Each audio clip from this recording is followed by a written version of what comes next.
Good morning, student. Welcome to our online classes. I am Pooja Sharma from LPPS. Today we start our chapter number 18, that is different types of houses. We will discuss about different type of houses. Let's start. You see different type of houses around you. Some are कच्चा and some are पक्का houses. आपने अपने चारों तरफ different type के houses देखे होंगे जहाँ पे भी आप stay कर रहे हैं. उनमें से कुछ houses हैं कच्चा houses and कुछ जो house हैं वो है पक्का houses. Some are single story and some are multi story. उनमें से जो कुछ houses हैं that is single story, okay, यानी कि सिर्फ उसमें जो ground floor है वहीं पे बिल्डिंग बनी होती है and some are multi story यानी उसमें बहुत सारे एक के ऊपर स्टोर बने होते हैं, ओके, यानी जिससे हम बोल सकते हैं कि हाउस बने होते हैं, okay. Various types of materials are required for the construction of these houses. और इन houses को construct करने में बनाने में different जो material है वो required रहता है construction में उसे बनाने में build करने में. Some of houses constructed are very much grand and attractive like palaces. और कुछ जो houses हैं वो ऐसे construct करते हैं यानी ऐसे build up होते हैं ऐसे बने होते हैं that are very much grand and attractive. वो बहुत ही big और attractive होते हैं like a palaces means महल की तरह. Okay.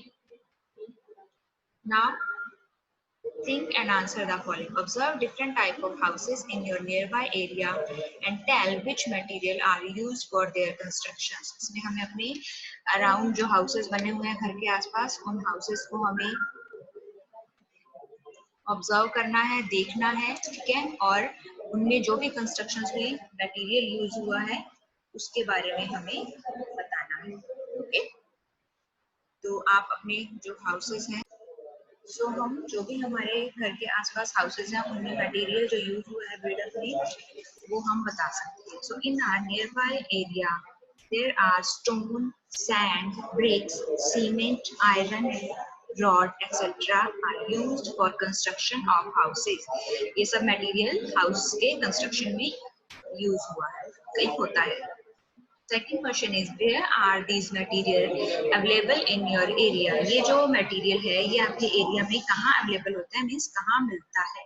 These materials are available in the shop of building material. ऐसी shop जहाँ पे building से बनाने से related, construction से related जो material है वो available रहता है तो उन shop पे हमें ये material मिल जाएगा. What type of roofs do these houses have? In houses की रूफ या जो छत है वो किस टाइप की होती है, okay. So some roofs are made up of sand and bricks and some are also constructed by filling the cement and concrete in a structure made up of iron rod which are called RCC roof. तो इसमें two types की roofs रहती हैं. First type की roofs हैं जो कि sand and BRICS से बनी होती है. सैंड मीन्स मिट्टी एंड ब्रिक्स मीन्स ईंटें, ओके. मिट्टी और ईंट का यूज करके वो रूफ बनाई जाती हैं और कुछ रूफ्स ऐसी हैं जिन्हें हम आरसीसी रूफ कहते हैं. इन रूफ्स में क्या होता है आयरन की रोड की एक स्ट्रक्चर बना होता है, ओके, वो लगाया जाता है और उसके अंदर सीमेंट एंड कंक्रीट की जो फिलिंग है वो मिक्स करके उसमें फिल की जाती है जिन्हें हम आरसीसी रूफ कहते हैं और ये ज्यादा स्ट्रॉन्ग होती है, ज्यादा मजबूत होती है RCC roofs. Now next is how does your house protect you in summer, winter and rainy season? जो आपका हाउस है वो आपको कैसे प्रोटेक्ट करता है क्योंकि हमारे जो हाउसेज हैं वो कैसे हैं पक्का हाउसेज है, okay.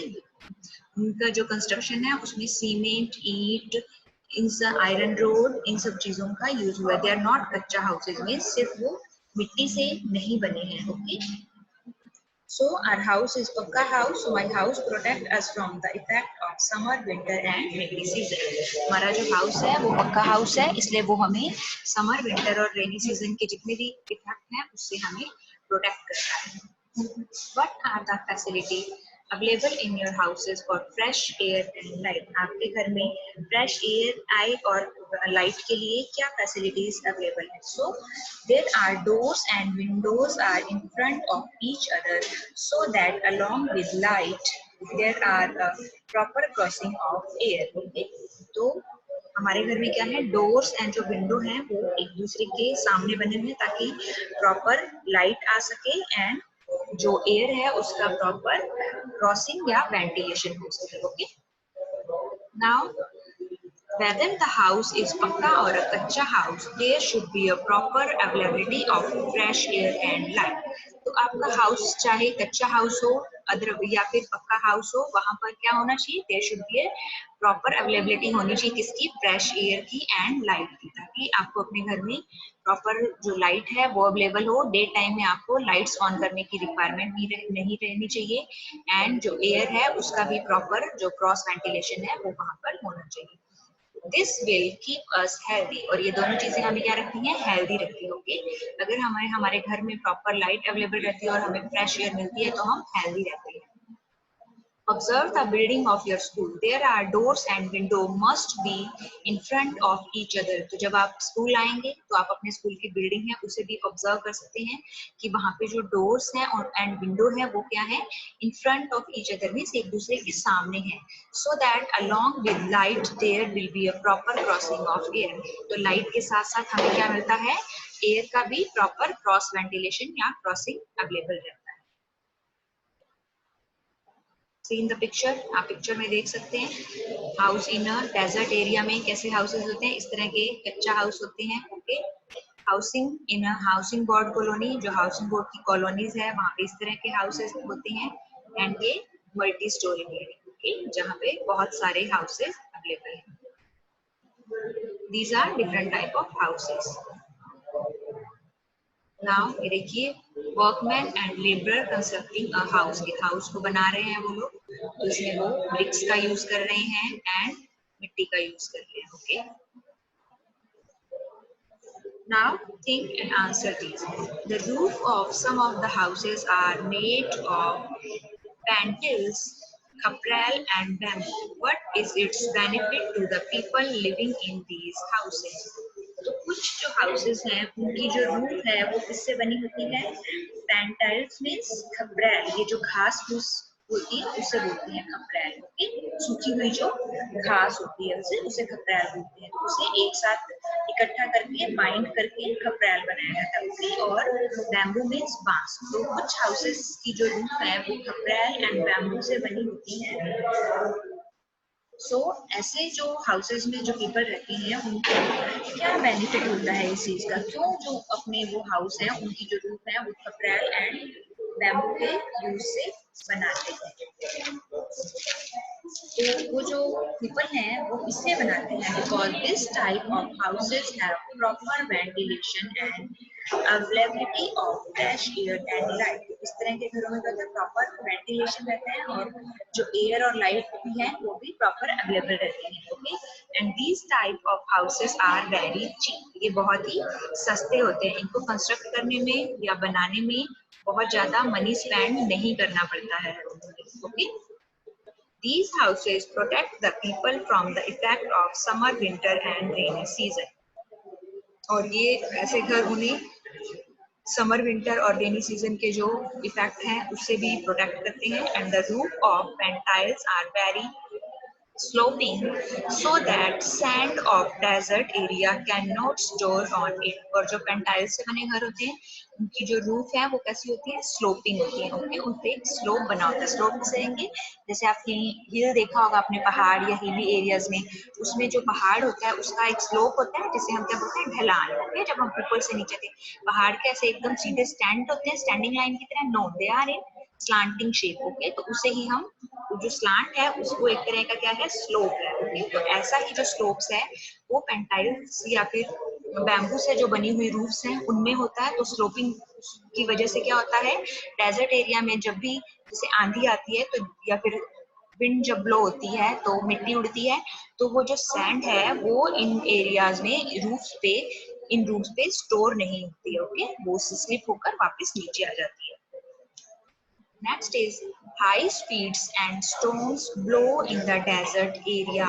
What is the advantage of the sloping roof there? तो अभी हमने डिस्कस किया था कि जो डेजर्ट एरिया है उसमें high speed and storm blow होती है. स्टॉर्म मींस आंधी तूफान आना. ओके, बहुत तेज हवाएं चलती हैं एंड आंधी तूफान आता है डेजर्ट एरिया में. तो इस तरह के जो रूफ्स हैं उनका क्या एडवांटेज है? So due to these sloping roofs of desert area, sand cannot store on the roof of the houses. तो जो sand है वो इन houses की roof पे store नहीं हो पाती. Okay? Third one is for the construction of a house, which material is available in your area and which material is outsourced. तो किसी भी house को construct करने में कौन सा ऐसा मटेरियल है जो आपके एरिया में अवेलेबल है एंड और कुछ कौन सा ऐसा मटेरियल है दैट इज आउटसोर्स यानी बाहर से मंगवाना पड़ता है. Okay, so sand, bricks and stone are available in our area for construction of houses. Sand, brick and जो stones हैं वो हमारे एरिया में अवेलेबल है easily. But cement and iron rods are outsourced material. But cement and iron है that are outsourced materials. वो outsourced materials हैं, उन्हें हम बाहर से मंगवाते हैं. Okay? So next is those areas in which the rocks are easily available. There are roofs and wall of the houses are made of rocks. तो ऐसे एरिया जहाँ पर रॉक्स इजीली अवेलेबल हैं तो वहाँ के एरियाज की जो रूफ्स एंड वॉल्स हैं हाउसेस की वो किससे बनी होती हैं? रॉक से बनी होती हैं. Okay, The roofs and walls of the houses are made of sand and bricks in those areas where rocks are not easily available. जहाँ पे rocks easily available होंगी तो वहाँ के areas की जो roofs and walls हैं वो किससे बनी होती हैं?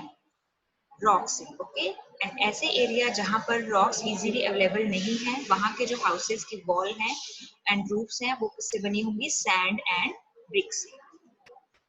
Nowadays, the roofs are also constructed by filling the cement and concrete in a structure made up of iron rod. These are called RCC roofs. तो आजकल क्या है, ऐसी जो roofs ऐसी कंस्ट्रक्ट होने लगी हैं, ऐसी roofs बनाने लगी हैं जिसमें क्या होता है, एक आयरन रोड की बनी स्ट्रक्चर होती है जिसे पहले फिट किया जाता है एंड उसमें हम लोग क्या फिल करते हैं? Filling the cement and concrete. Cement और कंक्रीट को मिक्स करके उस आयरन रोड की जो स्ट्रक्चर है उसमें फिल किया जाता है. इस तरह की रूफ्स को हम क्या कहते हैं? RCC roofs.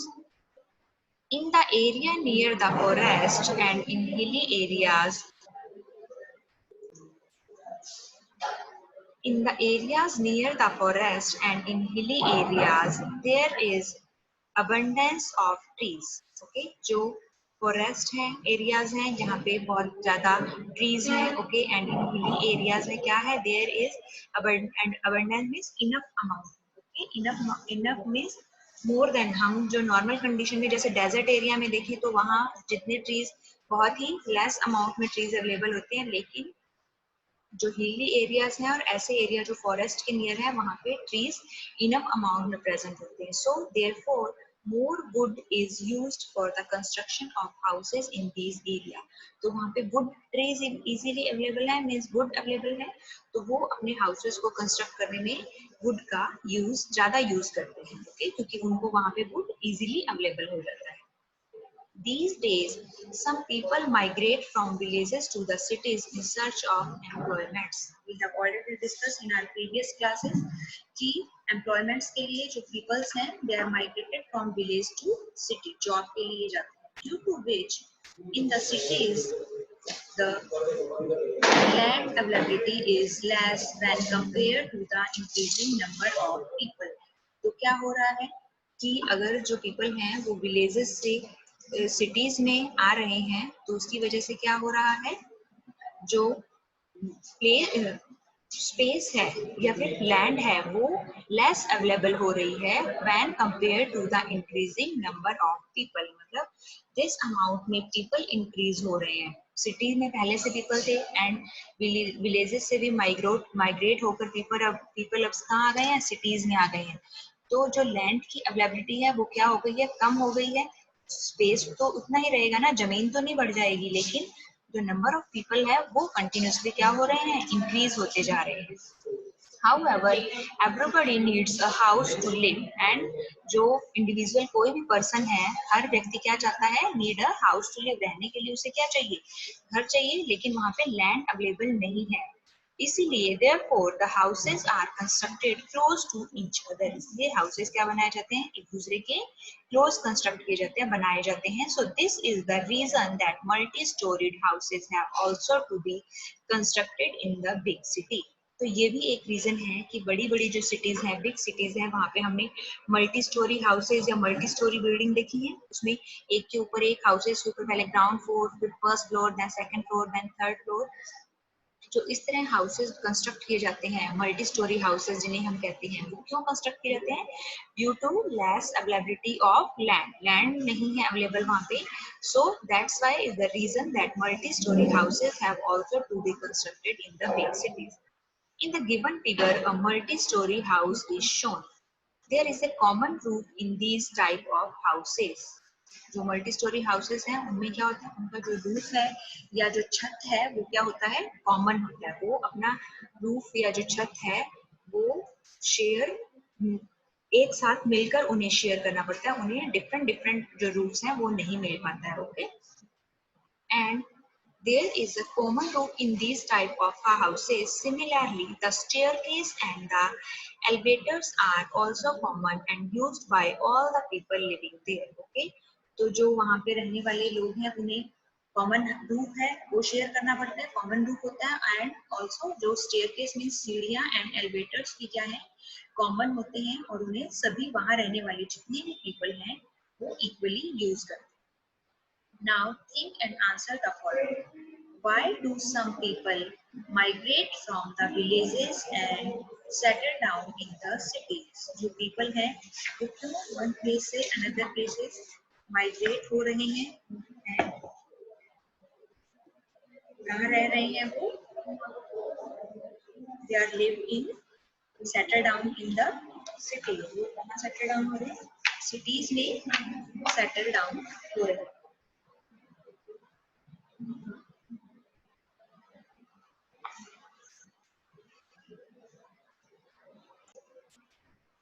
Why do some people migrate? क्यों people one place to another place या फिर villages से cities में settle down रह रहे हैं? Because nowadays some people migrate from village to the city in search of employment and job. We have already discussed about this, and they migrated from better education, better treatment and electricity and drinking water facilities. इन सब चीजों के लिए वो villages से cities में migrate हो रहे हैं। Okay?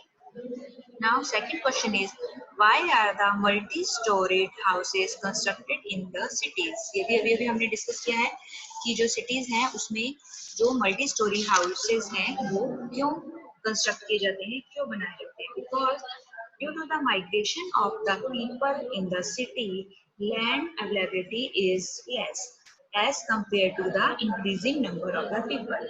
So everybody needs a house to live. Therefore, the houses are constructed close to each other and multi-story buildings have been constructed in the big city. कि जब पीपल मल्टी स्टोरी बिल्डिंग क्यों बनाए जा रहे हैं, because they better employment की search में या बेटर जॉब के लिए, बेटर मेडिकल फैसिलिटीज के लिए क्या कर रहे हैं, पीपल विलेजेस से सिटी में माइग्रेट कर रहे हैं, बट वहाँ पे लैंड अवेलेबल नहीं है। ओके, जिस नंबर में पीपल इंक्रीज हो रहे हैं उस नंबर में लैंड अवेलेबल नहीं है। Each and everyone wants their own house, वो सब अपने घर में रहना चाहते हैं।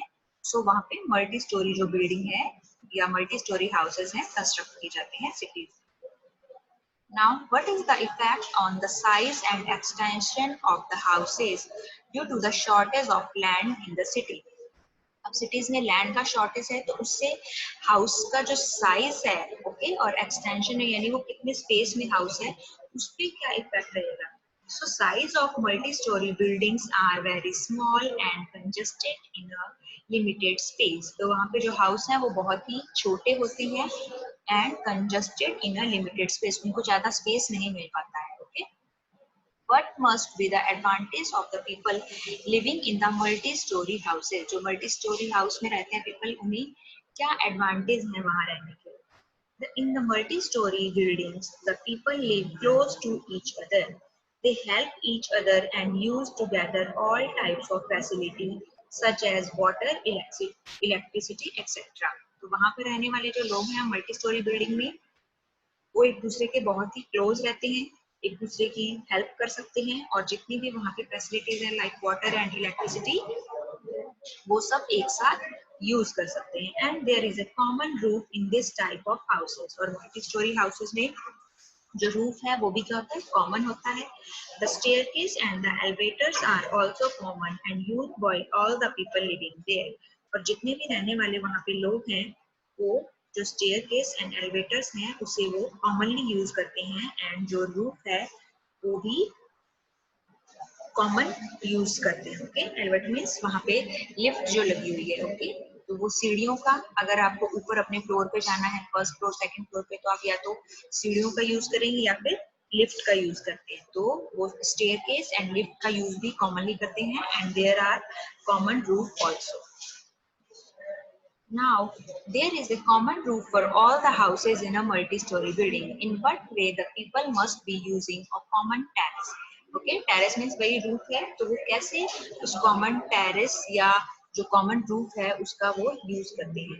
The people must be using a common terrace in festivals, parties, marriage ceremony and community gathering etcetera. वो कैसे यूज कर सकते हैं उसका, अगर वहाँ पे कोई फेस्टिवल है तो वो सभी उस बिल्डिंग में रहने वाले जितने भी लोग हैं वो कॉमनली उस रूफ पे जाएंगे और उस फेस्टिवल को सेलिब्रेट करते हैं. उसके अलावा अगर कोई पार्टी आपने ऑर्गेनाइज की है तो आप वो भी उस रूफ पर उस पार्टी को ऑर्गेनाइज कर सकते हैं. किसी की मैरिज सेरेमनी के लिए आप रूफ यूज कर सकते हैं. एंड ऑल्सो कम्युनिटी गैदरिंग, जो सोसाइटी में रहने वाले जितने भी लोग हैं वो भी अगर वहाँ पर गैदरिंग होकर कोई मीटिंग वगैरह करना चाहते हैं तो वो उस रूफ का यूज कर सकते हैं.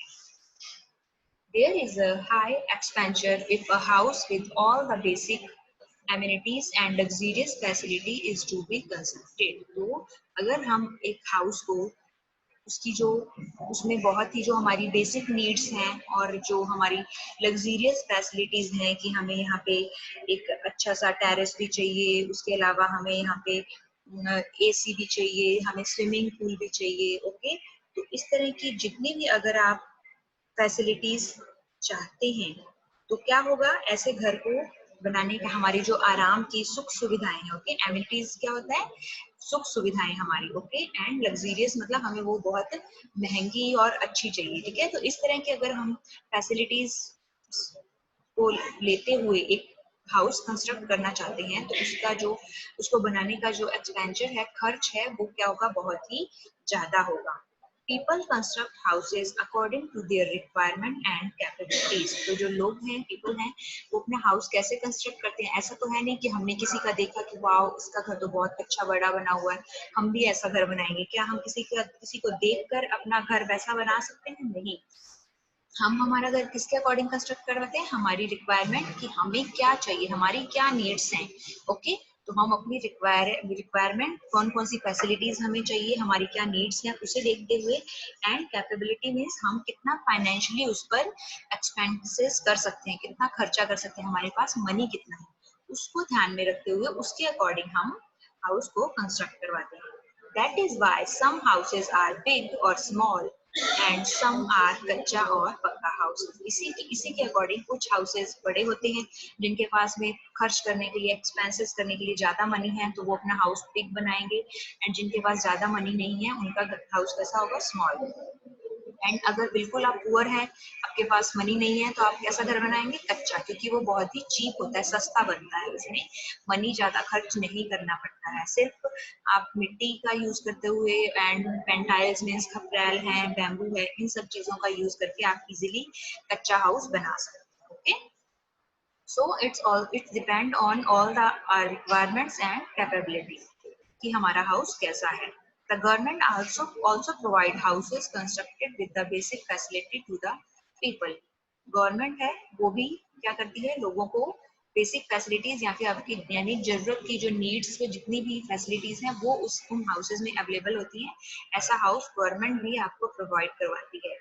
The payment for these houses is to be given in small instalment. Instalment means आपके पास अगर बहुत ज्यादा मनी नहीं है एक साथ, तो आप एक साथ पैसे देने की बजाय, मनी को पे करने की बजाय उसे छोटे छोटे स्मॉल इंस्टॉलमेंट में, किश्तों में, स्मॉल पार्ट्स में उस मनी को गवर्नमेंट को दे सकते हैं। हम किसी से घर ले रहे हैं तो हमें उसके लिए मनी तो पे करना पड़ेगा ना, तो गवर्नमेंट आपको ऐसी फैसिलिटी प्रोवाइड करवाती है कि आप मान लीजिए घर वो 5 लाख का हाउस है, ओके, लेकिन हमारे पास अभी 5 लाख नहीं है, तो जो गवर्नमेंट है उसका कुछ इंस्टॉलमेंट फिक्स करती है कि आप हमें पर मंथ 10,000 या 20,000 जितना आप इजीली कर सकते हैं, उसी के अकॉर्डिंग आप हमें स्मॉल स्मॉल इंस्टॉलमेंट में इसका जो पेमेंट है वो पे कर सकते हैं। In this way, everyone gets a house as per his or her requirement and capability. तो इससे क्या होता है, सभी लोगों को अपना घर वो मिल सकता है, उन्हें प्रोवाइड हो सकता है घर उनकी जो भी रिक्वायरमेंट है, जरूरतें हैं और उनकी जो कैपेबिलिटी है उसके according. In our state the Rajasthan housing board construct and allot such type of houses. तो हमारे यहाँ पे राजस्थान स्टेट में भी जो राजस्थान हाउसिंग बोर्ड है, इस तरह के जो हाउस वो कंस्ट्रक्ट करते हैं और लोगों को अलॉट करते हैं, मतलब दिए जाते हैं, ओके। तो वो इसके लिए वो कैसे डिसाइड करते हैं कि घर किसे दिया जाएगा या किसे नहीं दिया जाएगा, तो इसके लिए वो कुछ एक लॉटरी सिस्टम रखते हैं, या फिर आप वहां जाके एक फॉर्म फिल कर सकते हैं और उसमें से वो फिर कुछ पीपल को सेलेक्ट करते हैं और उन्हें ही वो हाउसेस अलॉट किए जाते हैं, okay. Now think and discuss the following. A house is our necessity. Those who do not have their own house, what do? House क्या है, हमारी एक नेसेसिटी है, हमारी 3 बेसिक्स क्या है, food, clothing and housing, okay. तो हाउस हमारी बेसिक नीड है, लेकिन ऐसे लोग जिनके पास अपना घर नहीं है वो क्या करते हैं, okay. So the people who do not have their own houses live in rented houses or in common shelter. तो ऐसे लोग जिनके पास अपना घर नहीं है वो कहाँ रहते हैं, या तो रेंटेड हाउस में किराए के घर पर रहते हैं, अदरवाइज वो कहाँ रहते हैं, कॉमन शेल्टर, जिसे क्या कहते हैं, रैन बसेरा। ये भी एनजीओ या गवर्नमेंट के थ्रू रन किए जाते हैं, ओके। वहां पे उन्हें बेसिक जो फैसिलिटीज हैं वो प्रोवाइड कर देती है। Now what is common shelter, क्या होते हैं, जिसे हम क्या कह सकते हैं, रैन बसेरा भी कहते हैं।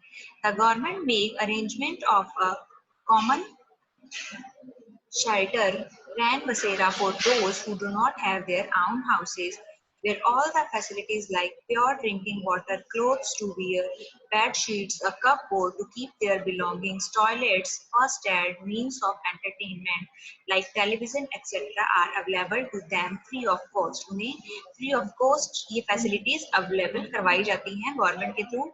प्योर ड्रिंकिंग वाटर, पीने के लिए साफ पानी, पहनने के लिए कपड़े, बिछाने के लिए बेड शीट्स, एक अलमीरा प्रोवाइड करवाई जाती है जिसमें वो अपना सामान या बिलोंगिंग रख सकते हैं, टॉयलेट्स प्रोवाइड करवाया जाता है उन्हें, फर्स्ट एड प्रोवाइड कराया जाता है, और मीन्स ऑफ एंटरटेनमेंट, एंटरटेनमेंट के लिए उन्हें टेलीविजन भी प्रोवाइड कराया जाता है एंड फ्री ऑफ कॉस्ट, यानी उनसे कोई भी पैसा नहीं लिया जाता है।